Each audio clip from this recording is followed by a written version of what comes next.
4 তারিখের ঘটনা আমি বলি। তো নানাভাবে নানাজন নানা রং মাখিয়ে বলছে। হুম। 4 তারিখে দুপুরের দিকে একটা মিটিং ছিল, এই মিটিংটা 4 তারিখে ডিসিশন হয়েছে তা না, 4-5 দিন আগে।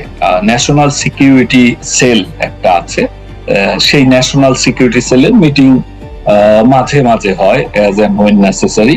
তো অ্যাকর্ডিংলি এই ধরনের ক্রাইসিস তৈরি হলে তখন এই মিটিংটা হয়।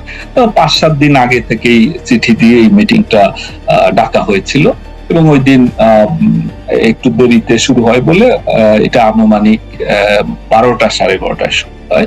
তো এই মিটিং এ কিন্তু মানে সমন্বিত ভাবেই কাজ করার সিদ্ধান্ত হয়। যে এই সিদ্ধান্ত হয়েছে যে যেহেতু কারফিউ বলবৎ আছে, সকাল থেকে ঢাকায় বহিরাগতদের ঢুকতে দেওয়া হবে না, এরকম একটা সিদ্ধান্ত।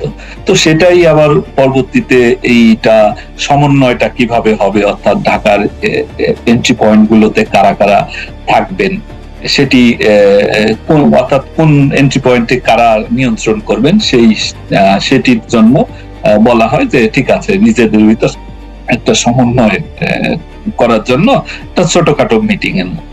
তো অ্যাকর্ডিংলি ওই রাতে ওখান থেকে ক্যান্টনমেন্টে যাওয়া হয়।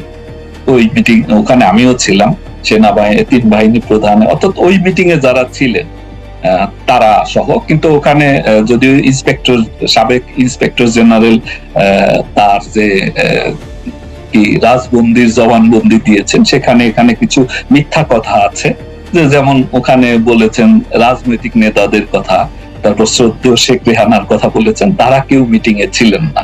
ওই মিটিং এ ওখানে বাহিরে অর্থাৎ গণভবনেই লবিতে আমি, ডিজিএফআই আমরা বসা ছিলাম এবং ওখানে শ্রদ্ধেয় শেখ রেহানা বাইরে ছিলেন।